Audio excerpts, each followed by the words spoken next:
do you think Bagger has come back in with a glow up? You know what? I think she came back in.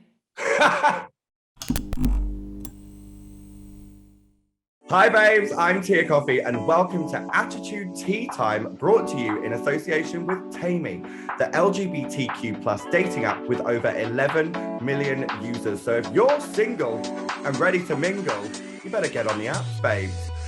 Each week, I'm going to be bringing you the freshly brewed tea with the latest eliminate from Drag Race UK versus the world. And this week, we're having a little squeeze with lemon. I just want to say congratulations. You're literally on the first ever international season of Drag Race. Oh, isn't it crazy? It's so crazy. Crazy. I would love to see you on, girl. It would be hype. Well, season 2.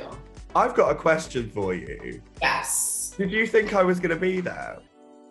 Did I think you were going to be there? I didn't think any season 2 girls would be there just because you were so fresh. Okay, because I remember I got a message from you and Jimbo at the same time one day, and I was like, well, this is suspicious. Oh, really? No, I don't remember if I did. Maybe I did. I think of season 2, I probably would have picked you as someone I'd love to see on All Stars. You and I'd love to see Tace again, you know? Gorgeous. Well, we're currently in the same hotel, so I'll pop down the corridor and let you know. Yeah. I just think the two of you were so iconic and so, and especially you. I think what's really fun is when a girl is really funny, a glow up is easy. You know what I mean? It's once you get some money in your wallet, you can buy some nice shit and you look amazing. You can't buy funny. Bagger's hilarious. Do you think Bagger has come back in with a glow up? You know what? I think she came back in. She's present. She's there. She was there for sure. What was your first opinions when you saw all the rest of the queens on the season? I was like, I'm gonna win. No, I was obsessed. I was really excited. They're all a bunch of girls that I love from social media and from their seasons and stuff. So I was really, really excited to just be there and be one of them. And I was really excited for what was to come. I think from the entrance, I had no idea who stood where, and I was just really excited to see what the talent show brought, which wasn't what I thought, but I'm thankful that, everything's worked out in the end. Can we talk about the entrances, first of all? You entered with the drama of the lifting on the runway. Did you feel it was so fun. You basically, that's what RuPaul does, turns up at the back and walks down the middle. It was glam, it was gorgeous. Did you feel stunning? It was amazing. I was just so excited because I want to be on the runway as much as possible. It's my favorite part of the show usually is watching people stalk the runway and I love walking. So I was they said, hey, we need you to walk the runway. And I was like, bitch, let's go. I was really nervous because those Louboutins I was wearing are the highest thing in the world. And I was like, if I trip and eat shit on my first walk down the runway, that wouldn't be great. But I'm I kind of served watching the video. I was like, oh, she looked good. She looked good. You looked absolutely gorgeous. Come in branding straight off the bat, let me tell you. Thank you. You know what? I think when everyone saw a ponytail and immediately my name started trending, I think everyone knew I was an icon. That was the moment you realized I'm an icon. Yeah, I don't think there's a lot of girls who could just post a tiny shot of their ponytail and the whole world would be like, that's her. It's true. You did it. International, taking over the world. Paint everything yellow. That's how it is. That's how it is. I'm wearing red and white today to rep my my Canada life, but yeah, yellow most of the time. So I've got to ask, we all know what has happened. That's why we're chatting. Do you think it was the right bottom 2? Because I've got opinions. I don't think so. But what we all know going into this is that it's not really up to us. It's about what the panel of judges decide, and their decision is based on their opinions and their feelings and what they saw from behind that table. And I think that's something that is a little bit hard to understand at first, but then you need to remember that it's like, okay, you know, if I walked into a party and there were 1 million people there and then 4 of them were like, I don't like you, would that ruin my party? No, I don't think it would. I think I'd just be like, okay, and I'd close the Coke door and leave them in there. Like, you know what I mean? Like that's, you know, so I'm like, why, you know, if they didn't like me, that's totally chill, no problem. Millions of other people do, so I'm gonna do my shit for them. I mean, work. And also, you have to bear in mind, like, this competition that you've gone into, it's not like there's only 9 of you. There's only 9 of us. Every single one of us is a fan favorite. Every single one of us made it to at least top 5 on our season. So it is the toughest competition. This is the Olympics of drag. It really is. Top 5 on your season. Can't relate. Can't relate. Well, you know what? Neither can I anymore. Oh no.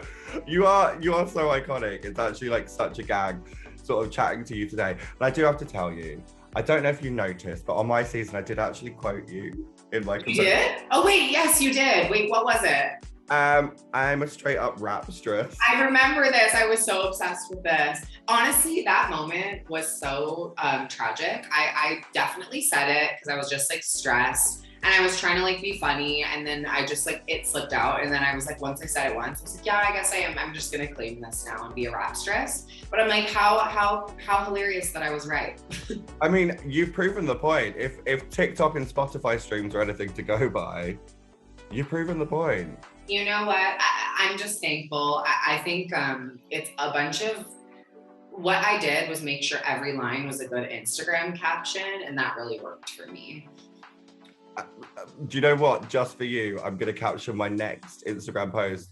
Gloss on the blunt ain't sorry, it's Fenty. I mean, it's perfect. It's a perfect Instagram caption. Oh, I do have to ask, since it is UK versus the world, Lemon from my season, Ginny Lemon, have you met? Have you spoken? We have met. I absolutely am obsessed. I think she's perfect. And I honestly, I always say this, but I think me and her are like the exact same person, but like nature versus nurture. Do you know what I mean? Like if someone told me tomorrow that we were twins that were separated at birth, I would be like, yeah, I totally see that. I feel like we have like a very similar take on what society is. But her choice is to reject all of it, and my choice is to use it all to my advantage. So which one of you is nature? Which one of you is nurture? It definitely doesn't seem like she's been nurtured, so I would have to go with. No. Oh, I will be popping down the corridor and letting Ginny.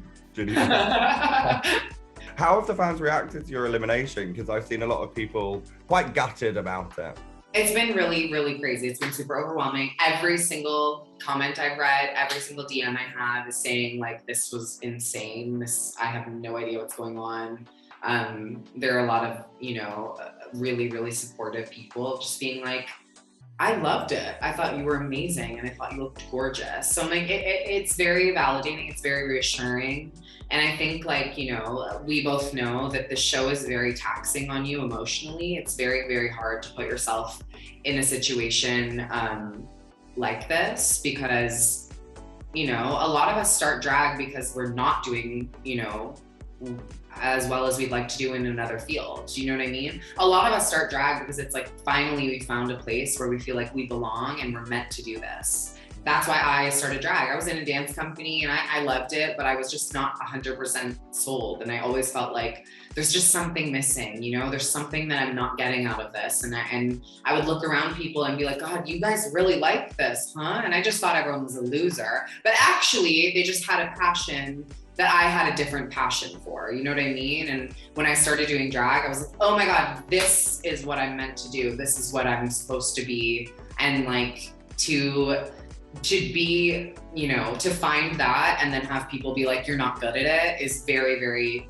like, honestly traumatizing. It's very intense. It's a very serious feeling. And I'm just very thankful that like, I have my zesties and I have my lesbians and I have all my fans who are just like making sure that I don't feel like that. And, you know, I tweeted earlier that I'm so excited to enter my flop era. And there's so many people saying like, Lem, we would never let you flop. And I'm like, good.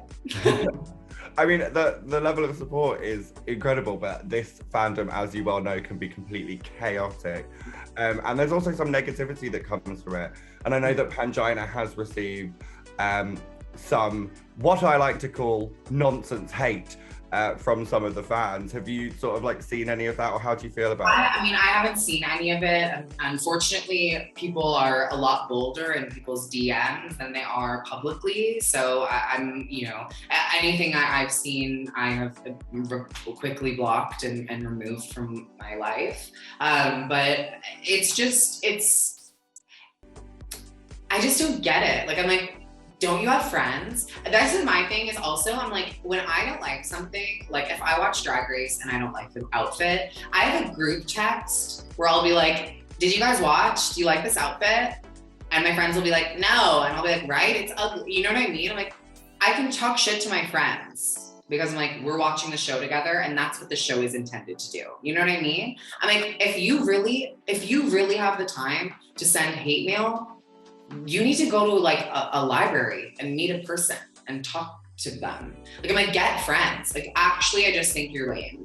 So that's why, like, also, it doesn't really affect me because I'm like, I've never met someone in my life who I thought was like cool or inspiring or intelligent or talented, and then found out that they like send hate mail to drag queens. Do you know what I mean? That's never happened. I've never ever been like, you're really cool, and then find out they do that. It's always like I meet someone who's weird and f***ed up, and then I'm like, oh, you send hate? Oh, okay, I could talk. You did mention during the episode that you hadn't been as close to Jimbo after your season as you might have liked. What's your relationship like? I meant physically. So here's the thing is Vancouver and Toronto are on the complete opposite ends of Canada. And after our season filmed, we went back to our, respective live. And then before the season aired, we went into a pandemic. Yeah. So the next time from filming Canada's Drag Race that I was able to see Jimbo was walking into this season. So, I would have loved to tour with Jimbo. I would have loved to have a Canada's Drag Race tour. My sisters from season 1 are absolutely sickening. Every single one of them is so talented and so incredible. And we have a group chat where we talk every single day. It's just like, I wish I could have seen Jimbo out and about and really gotten to like work with her and do shows with her, but we weren't able to. Everything was closed, everything was locked down. So when I said that like we're not as close, yes, I meant like we don't text every single day. But I'm like, I love Jimbo. I have so much respect for Jimbo. Every moment I do get to spend with Jimbo, I'm absolutely ahead of my heels. You know what I mean? Yeah. I'm going to be really quick with a couple of quick fire questions, if that's all right, because I know you've got a busy day. Right. You did really well at Snatch Game on your season. Who would you have done this time? The gun. Oh. Hello, tigers. What was it like meeting a Spice Girl? She was my least favorite Spice Girl, so not that exciting. No, I'm just kidding. It was crazy. It was very exciting. I love her. Which Spice Girl would you have preferred? Baby. Oh. Or Posh. Posh. My Posh Spice impression is the same as my Bimini impression, true story. And finally, who do you think is gonna sort of like smash through? Who do you think was your biggest competition when you walked in? Who was my biggest competition? Jimbo. I think that bitch has something really special. And I would say another person that I was a little worried to take in a lip sync would be Cheryl Hole. I would love to see that bitch get her moment, So I think it's anyone's game. Do you know what? Now you said that, I want to see your verse and Cheryl's verse of Snatch, both from Priyanka's songs, back to back, and you two taking each other on. Like, wouldn't it be so fun? It would be so good. It would be amazing. Just before you go, on a personal standpoint, your season of Drag Race aired when my season was having a massive 7-month break in the middle. So you and all of the girls got me through like a really difficult time when I was trying to focus on getting back into Drag Race. So I really appreciate that personally. I love you so much. Look at the 2 rapstresses. Rapstresses. Well, maybe there's a collab in the works. Who knows? You know what? Tia Kofi feat Lemons sounds pretty cute, okay? Get into it. I'm here for it. Stream now. Available on iTunes. Thank you for watching Attitude Tea Time, brought to you by the Taimi app. Join us again next week for some more scalding hot tea from Drag Race UK versus the world. Bye for now.